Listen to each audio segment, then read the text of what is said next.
Another great day on That's Classic, to say the least.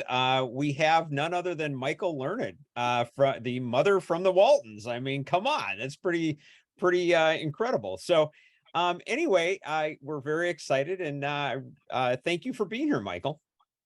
Well, thank you for having me. You're old when you become a classic. Well, I like to look at that as a very positive And thing. I am. I'm old and I'm proud of it. I love it. So anyway, yeah, I was looking through your career and your life, and it's just fascinating. I saw, first of all, why don't we start at kind of the beginning or whatever? I saw that you grew up on a farm in Connecticut. Is that true? Well, in Wisconsin, they call it a hobby farm. Oh, In it's in Connecticut, they Wisconsin. called it a gentleman's farm. No, it was in Connecticut, Oh, but it was a 21-acre farm, so it's not considered a farm in real farmland, but it was 21 acres. We had 2 barns and a shed. We had show rabbits. I milked 3 goats every morning and every night. oh my And gosh. we had one cow, which we shared with our next door neighbor. The milk, I mean, she gave so much milk. She was a Jersey Guernsey cow.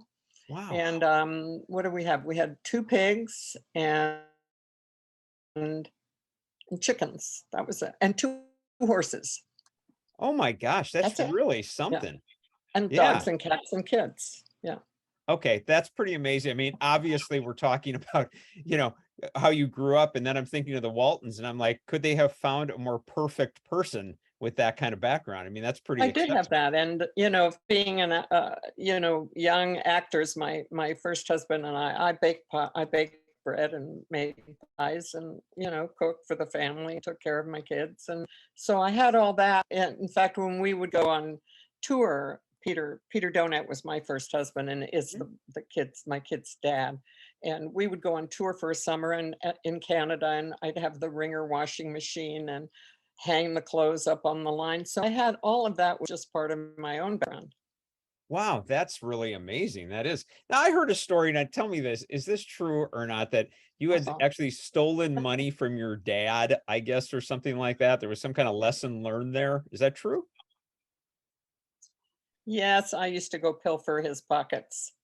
And he had an army belt. He was in the army, so he had a canvas belt with that brass buckle. That was the Mhm. bane of my existence. I was always terrified that buckle was going to wake him up when I was stealing quarters or whatever I was stealing from his pocket. But I got caught. I got busted. And so that's what he made a chart that I would have to pay him back, and I'd get a penny for this and a nickel for that and a quarter for cleaning out the stalls or whatever. And that's how I paid back my debt that I stole from my dad, about $10 in all. And That was a one lot of waitress money back busted me then. because I bought her a box of candy. It sure was. Yeah, I was pretty good little thief. Oh my gosh. But I'm That's not, I'm a very honest person now. I mean, I learned my lesson. I'm sure. I'm sure. Well, that's the beauty of that, without a doubt. So do you think that that time had a direct reflection on your experience on the Waltons? Like, were you as an actor able to kind of call back on that? Oh, absolutely. My mother was not really a homemaker. She was an only child and grew up in Rome. And my father was also an only child, traveled all over the world, he and his parents. So they were worldly, sophisticated people. And what they tried to give us was the childhood that they never had, which was this idyllic, wonderful childhood in Connecticut on this lovely farm, been owned by horticulturalists. So we had a wildflower garden. We had peach trees and apricot trees and grapes and all kinds of things growing. It was a wonderful childhood in that respect. Yeah, Oh wow, that's pretty amazing actually. So yeah. where does it segue where you were like, I want to be an actor? Whereas, I had wanted to be a dancer. As most young boys want to be a fireman or a policeman, and most young girls want to be dancers or something. And Yeah. so I used to take ballet lessons, and it's so complicated. But when I was 11, we moved to Europe. Hmm. My father was working for the um, the Secret Service at that time. I didn't know any of this, of course. I was just a kid. But we moved to Austria. We lived in Austria, and I got very depressed as a young, 12-year-old, hormonal, all that stuff. Hmm. And the local doctor said she needs to be with kids like her who want to dance and are interested in the arts. So my parents sent me to a boarding school, and I won the drama cup. And the teacher said, you're not a very good dancer. Why don't you consider becoming a special drama student? So that was it. Yeah. Wow. How did you enjoy that time, by the way, being in Europe, being at boarding school? I mean, what effect did I that have loved on your being life? Well, I loved being in Austria, but I wasn't happy with boarding school. I was so depressed as a kid anyway, and Hmm. there was no reason for it. I'm sure it was just hormones, But so I cried. I just cried the whole time. Hmm. And one of the teachers said one day, she said, Michael, could you cry a bit more quietly, please? 'Cause I would sit in the back go, I was so homesick. Um, Austria was beautiful. It was a wonderful experience. Yeah, that part of it was. Boarding school was difficult, but I think it was because of where I was as a child. I Sure. think today they would have gotten me therapy or probably put me on some kind of medication. But Hmm. in those days, you didn't do that. So I was just a very emotional child. Yeah, much different time. So you leave Austria. Is that when you come back then and you start getting into acting, or were you starting to get into projects more there? Well, in the boarding school, which was primarily a dance school, but they also had a special drama Hmm. section, and I won the drama cup that year within the school. It wasn't like a big deal. Yeah, It yeah, was yeah, just sure. the school, but and the teacher, as I said, didn't think I was really going to become a ballerina. I was too clumsy and too tall and flat Yeah. feet, and so she said, just you should specialize in the drama, and that really was the beginning for me. Wow. And then so when do you come back to the States, and did you have primarily more of a theatrical career at that point then, or what was the impetus? We came back to the States just before my 15th birthday. Hmm. And it was a huge adjustment because, first of all, we were living in Austria. Secondly, I was going to school in England. And then we came back to the States. So it was three big shifts for a teenager, basically. Big. And I went back to school to, I guess, the ninth grade. And then we moved to Washington. I was in high school in Washington. And by that time, I was out of it. I mean, I didn't know what any of the teachers were talking about. I'd learned a language and I just Wow. was lost. So my mother very sensibly, I think, sent me back to London to go back to the day school. It was the same school, but there was a boarding school and a day school. And so she sent me back to the day school, and I resumed my acting lessons and then came back to the States. And when I was 17, I got married to Peter Donat, who was the father of my kids. And he was an actor. So the two of us were kind of young actors, um, earning $40 a week off Broadway. And Wow. that's how my career really started, was off Broadway. Yeah. Did you now I understand before the Waltons that it was kind of some tough times for you. Like that was like when that actually came around, that wasn't necessarily, there was a whatever, like more of a difficult financial time for you. What was going on then? Well, I was going through a divorce from Peter, and that was very tough emotionally for me. Hmm. And I was drinking a little too much. And Hmm. but I decided I had to come to LA and learn the freeways at least, so that I would not arrive at an audition a nervous wreck, which is how I usually arrived at auditions anyway. But Hmm. so I did come down. I stayed at the Hollywoodland Motel. It's no longer there, for $12 a night. Wow. And I was scared to death, but I knew I had to do something. I had three kids, and I got the Waltons. I mean, it's just one of those. God's hand was on my shoulder. Yeah. Um, I didn't think I was. They were looking for a woman, middle-aged woman with long red hair, and I had much shorter than it is now, blonde hair, and I was 32. And there was a woman named Ellen who was. I never knew this. She never told me. I learned it after she had died. But she used to come up to ACT, the American Conservatory Theater, which is where I was working before the Waltons, and she saw the shows there, and she went to bat for me. And I learned years later from another doctor who was a mutual friend of ours, and he said, she wrestled Fred Silverman to the ground over you. Oh my And he was gosh. then the president of CBS. Oh, very And famous. God bless her, she went to bat for me, and because of her, I got the Waltons.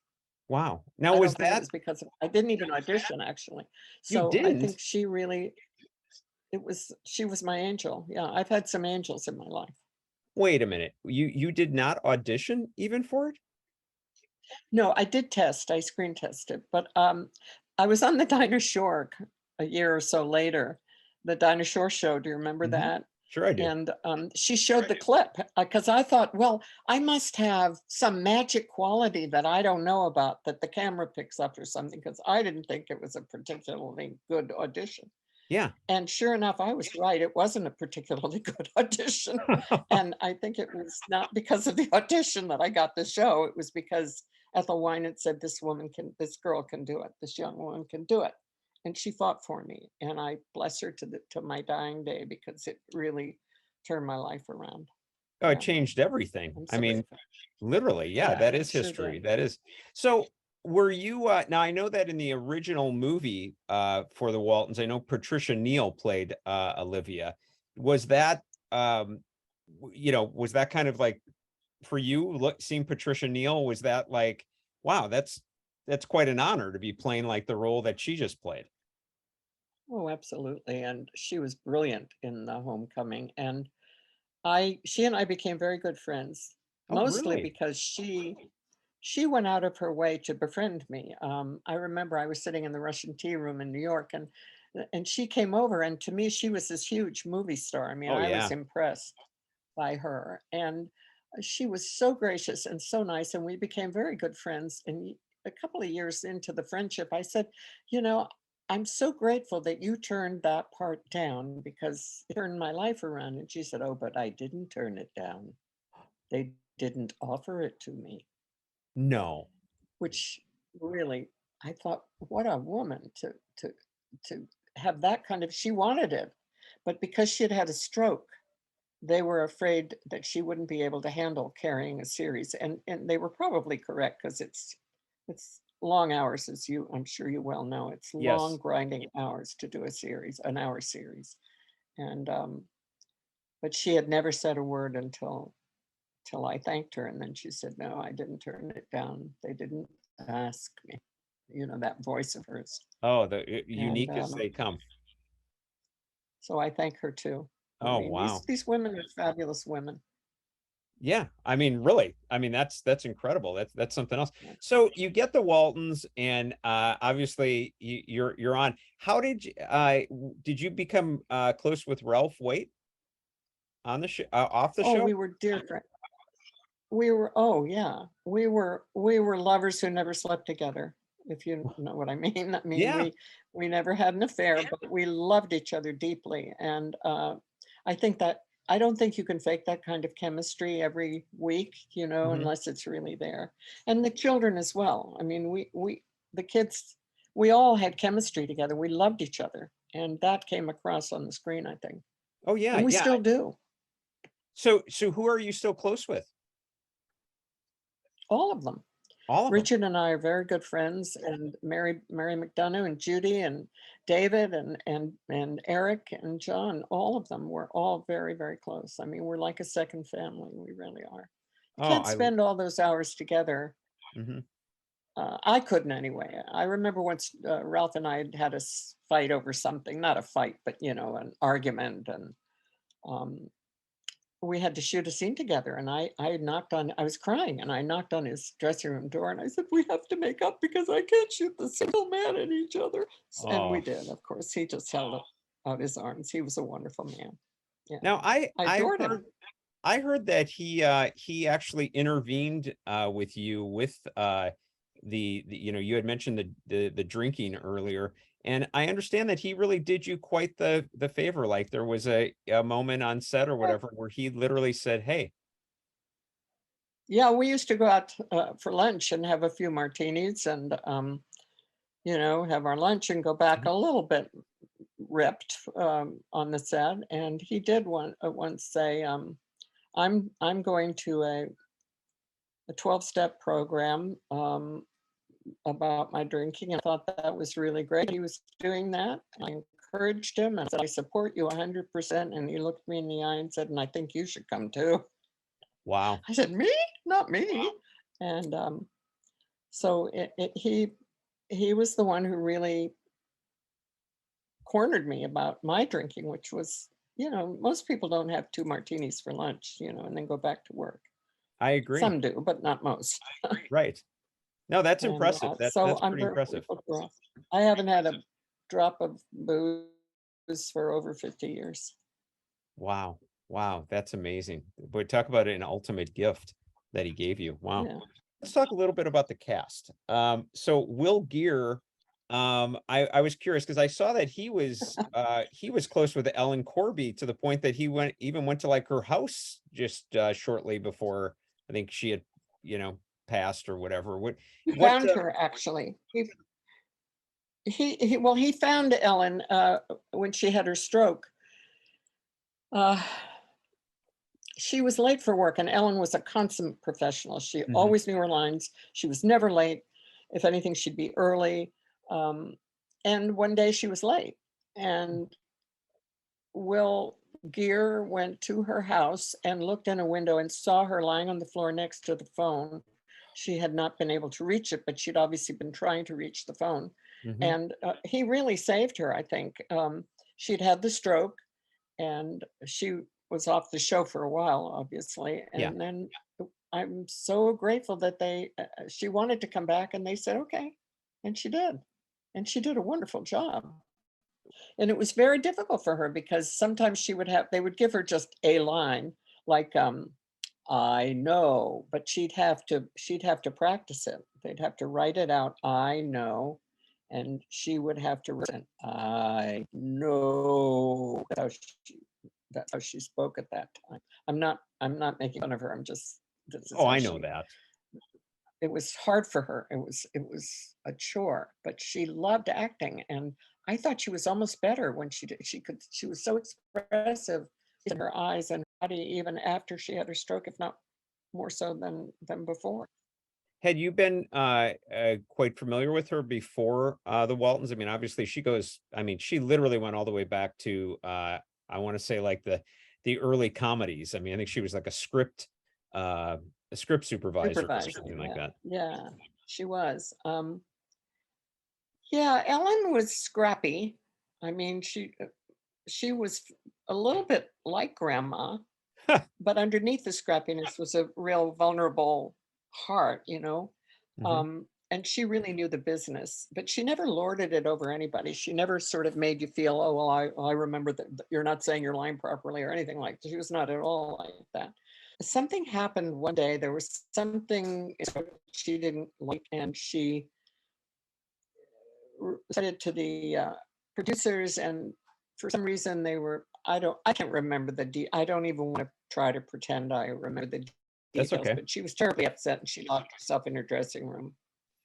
And she finally let me come in, and the air conditioner had been on, and she was absolutely freezing. Her lips were blue.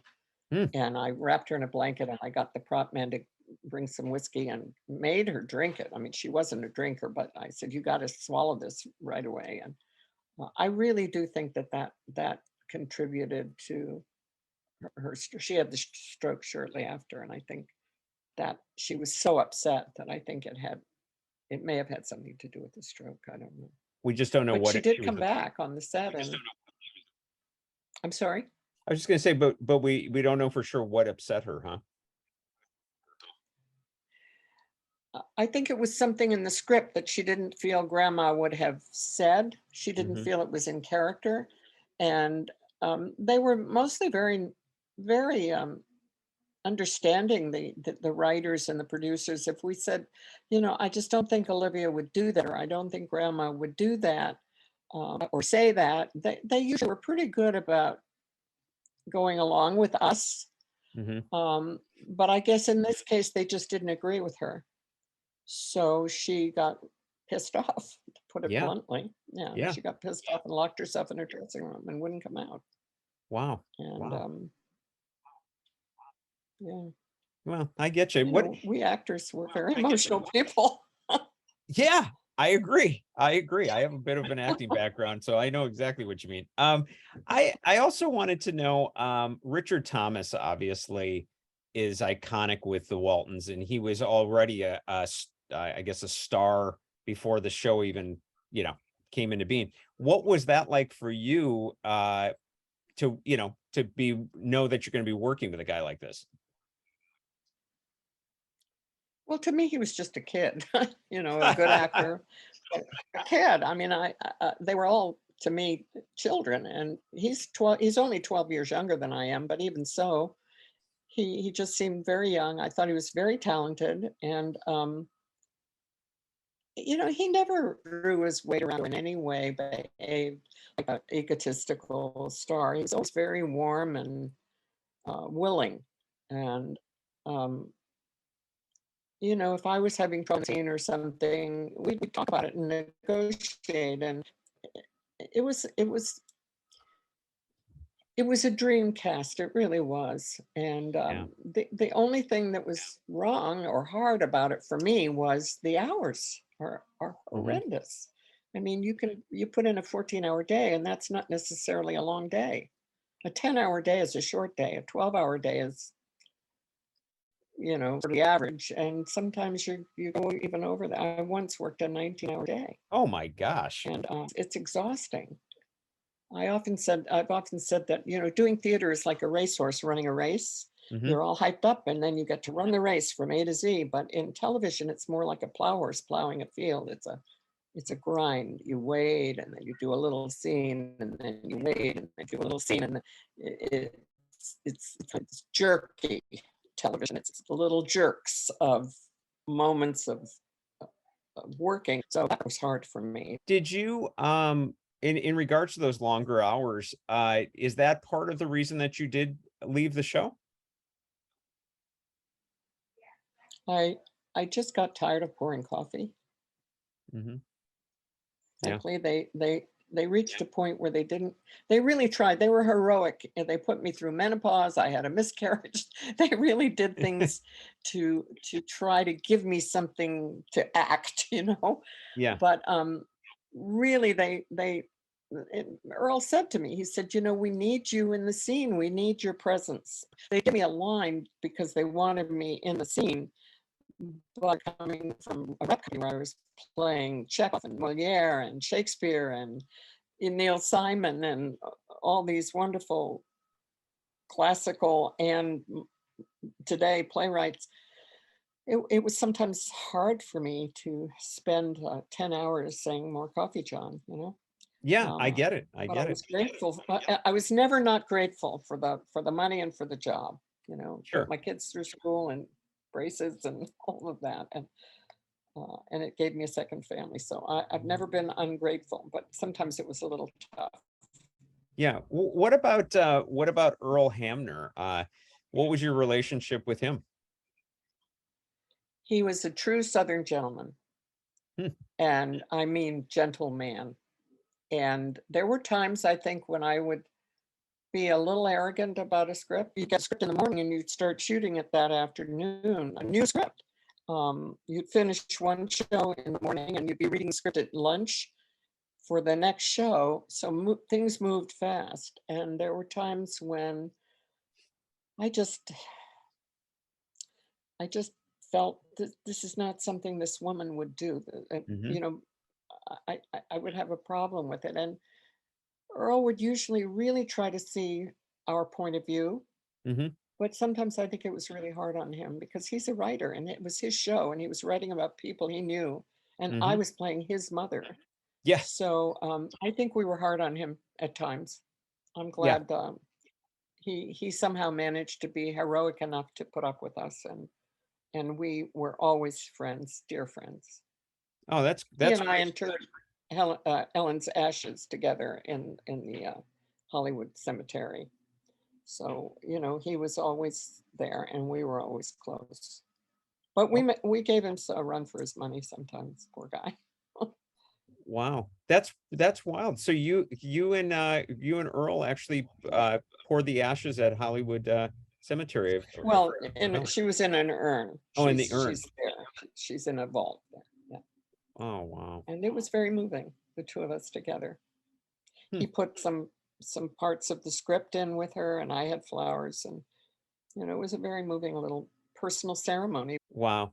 Wow. Did the dinner scenes are kind of iconic with the Waltons, being around that Oh, dinner those table. dinner scenes. Oh my God. We hated those dinner scenes.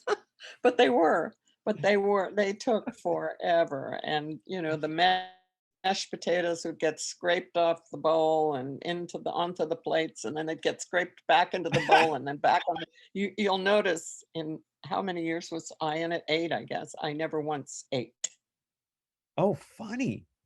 I pushed food around on the plate. I never ate because it was a challenge.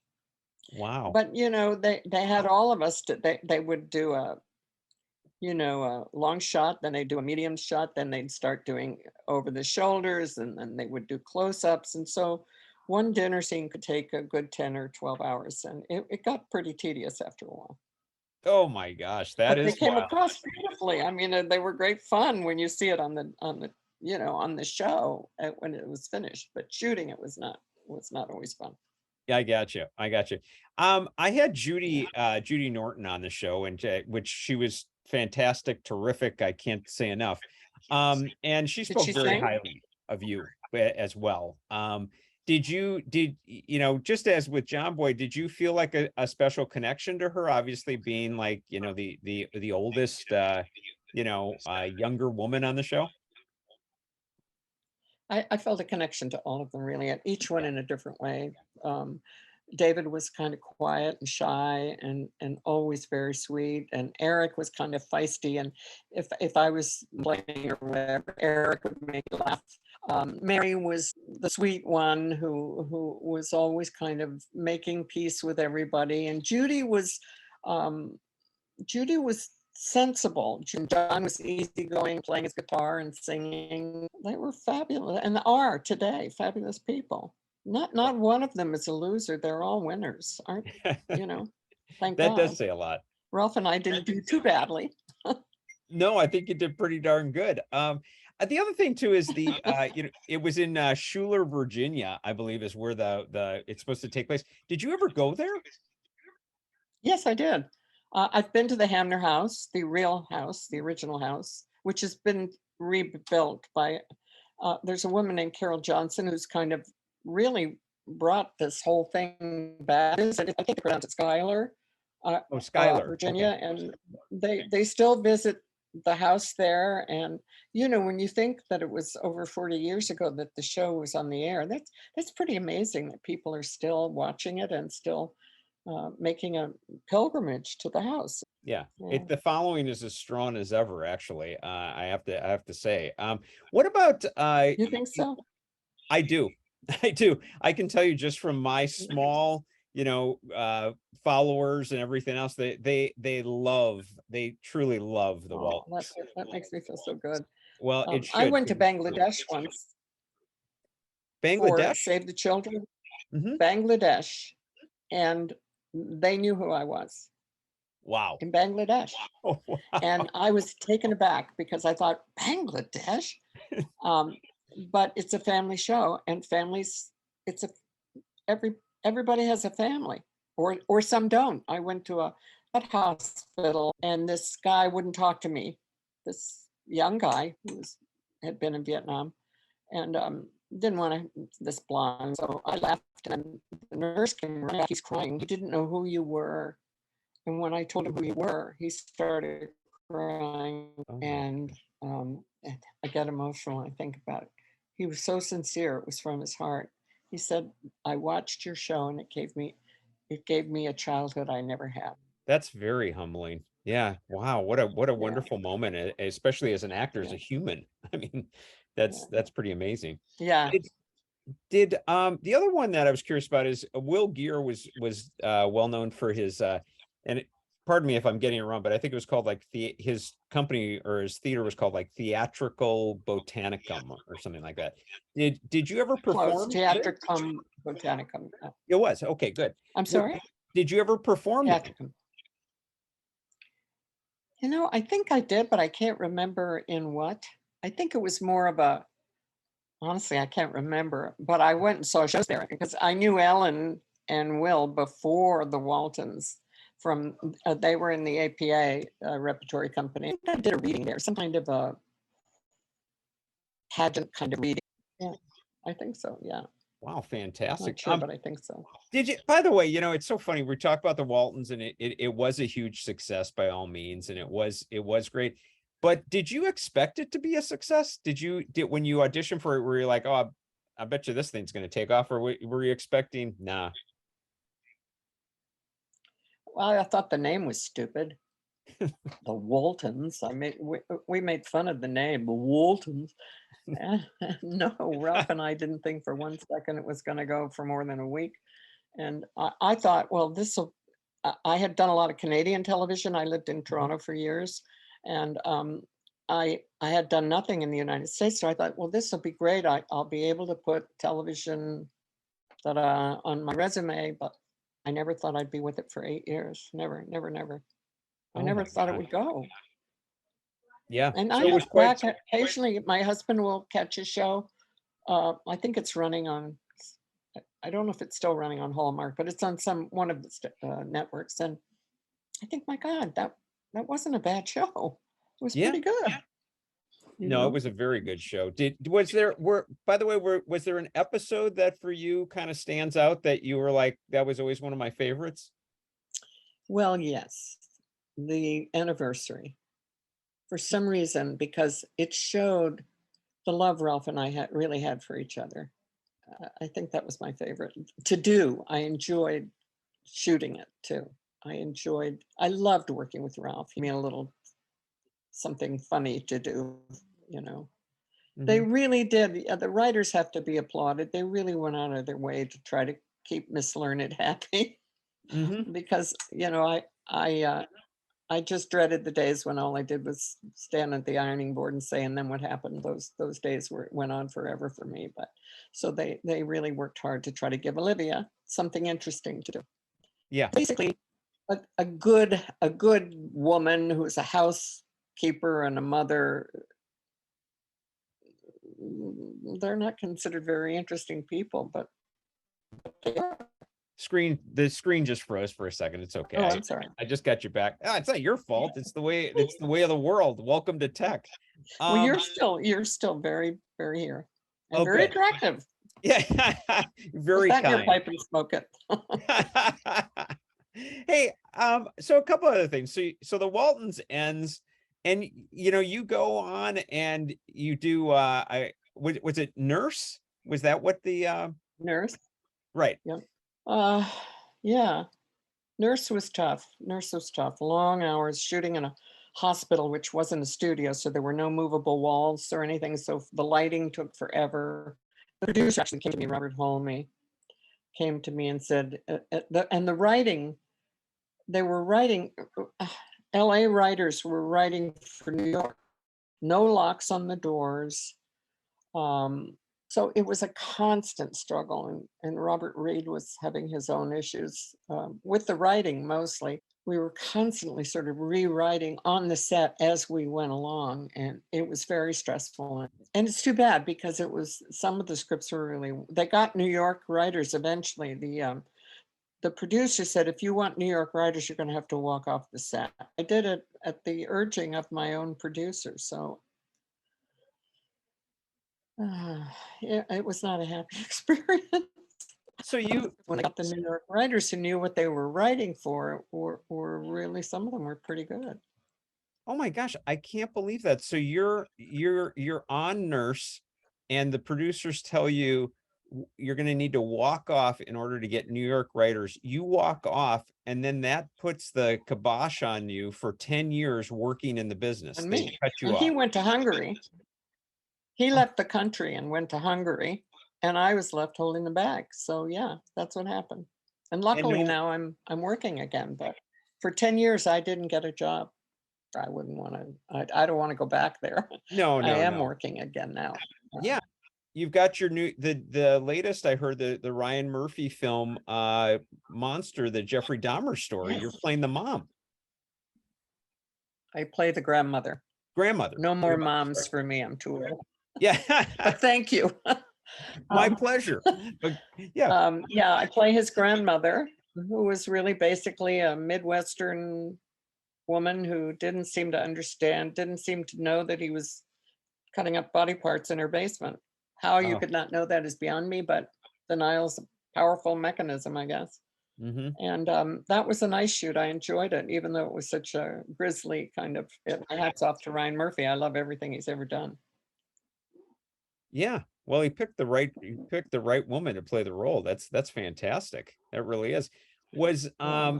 and then the time the time, by the way, just between Nurse and that time, I noticed that you did a lot of soap work as well.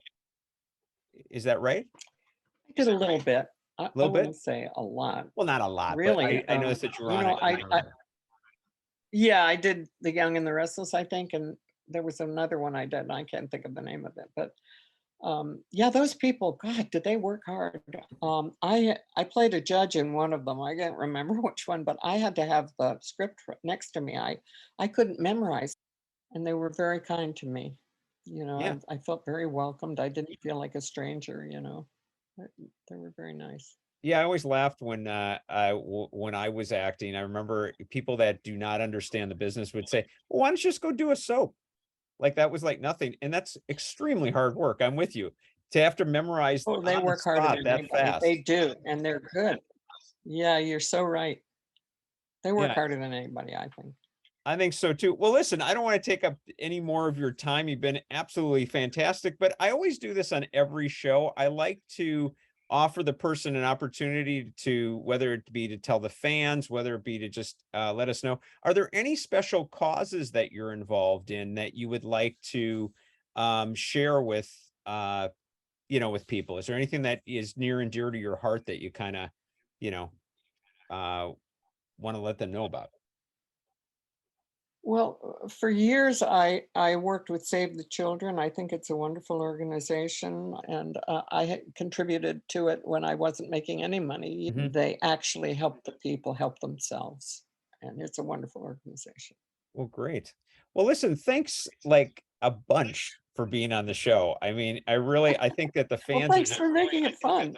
oh my gosh, it's been a pleasure. And yeah, I really appreciate all your input and insight. And I love how thankful you are for everything that you've had. And anyway, just thanks a bunch. I really appreciate it.